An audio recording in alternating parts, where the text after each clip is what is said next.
पाकिस्तान को ऑपरेशन सिंदूर में भारी नुकसान हुआ। पाकिस्तान की कई एयरबेस तबाह हो गए, सैन्य ठिकाने बर्बाद कर दिए गए। इन सब के बाद भी रस्सी जल गई, लेकिन बल नहीं गया। बल क्यों नहीं गया? क्योंकि शहबाज जो बोल रहे थे उसकी स्क्रिप्ट मुनीर ने लिखी थी, जिससे ये साबित होता है कि पाकिस्तान में सेना की सत्ता है।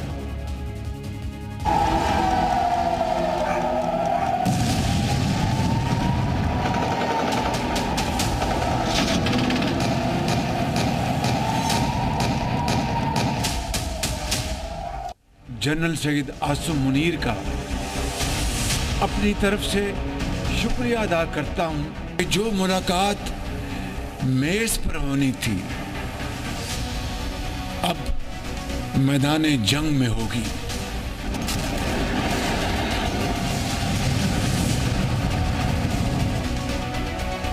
शहबाज शरीफ या जनरल आसिम मुनीर, किसके पास है पाकिस्तान की कमान?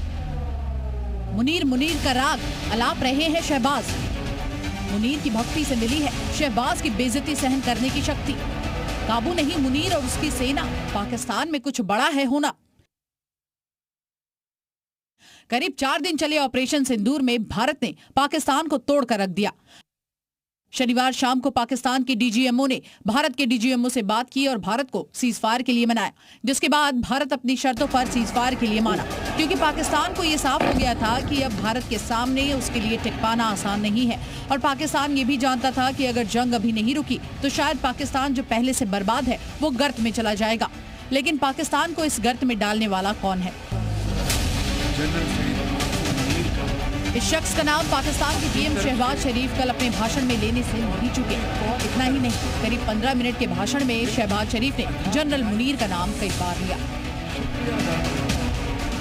जनरल सैयद आसिम मुनीर का अपनी तरफ से और पूरी कौम की तरफ से शुक्रिया अदा करता हूं। बड़ी गर्मजोशी से शाबाश देता हूं। लेकिन आखिर जनरल मुनीर इतना बड़ा कैसे बन गया कि सारे फैसले वही ले रहा था?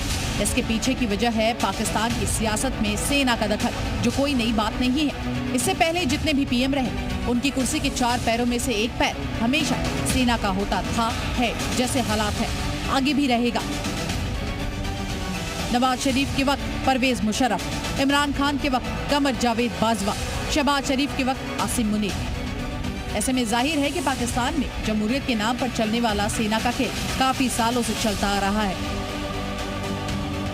यही कारण है कि कल सीज फायर के महज 3 घंटे के बाद ही पाकिस्तान ने सीज फायर का उल्लंघन कर दिया और पाक सीमा से सटे इलाकों में फिर से ड्रोन अटैक किया, जिससे जाहिर होता है कि पाकिस्तान की कमान पीएम शहबाज के हाथों में नहीं बल्कि सेना के हाथों में है।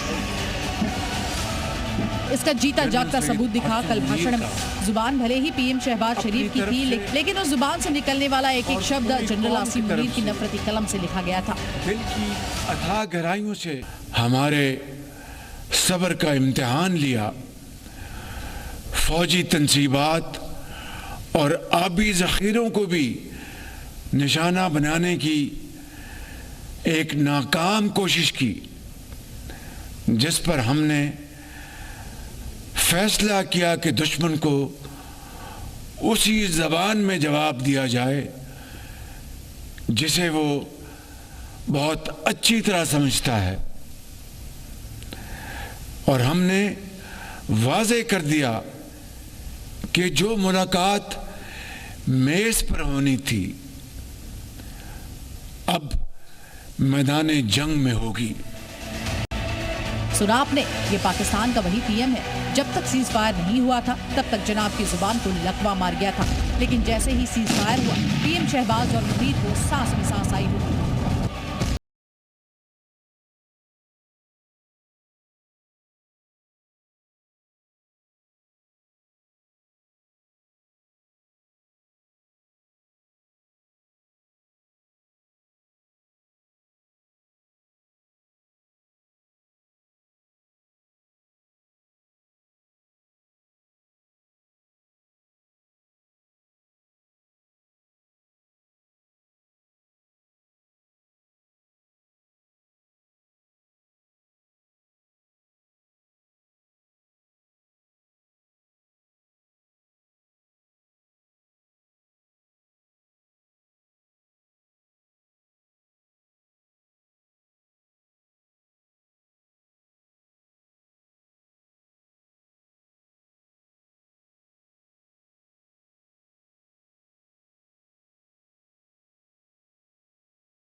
इन सब से ध्यान हटाने के लिए जनरल मुनीर ने ये साजिश रची, जिससे वो अपने खिलाफ उठ रही विरोध की आवाजों को दबा सके। और हाल ही के दिनों में ऐसा देखा भी गया। जब भारत का ऑपरेशन सिंदूर चल रहा था, उस वक्त पाकिस्तानी सेना हर विरोध को भूलकर भारत के हमलों से बचने की रणनीति पर काम कर रही थी। और यही वो वक्त था जब जनरल आसिम मुनीर की फिर से पाकिस्तान की सेना में पूछ होने लगी। इस बात का जिक्र शहबाज ने अपने भाषण में भी दिया। जनरल सईद आसिम मुनीर का अपनी तरफ से और पूरी कौम की तरफ से दिल की अथाह गहराइयों से शुक्रिया अदा करता हूं कि जिनकी दानिशमंदाना और दिलेराना क़यादत में ये अजीम मार्का सर हुआ।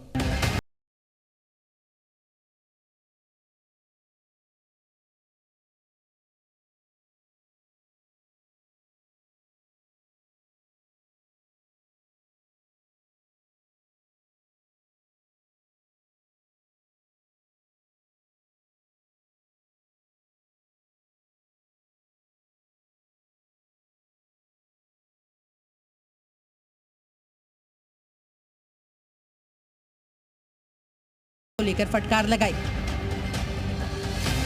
यहाँ ये सवाल उठ रहा है कि आखिर एक सुपर पावर देश का विदेश मंत्री पाकिस्तान के आर्मी चीफ को क्यों फोन कर रहा है।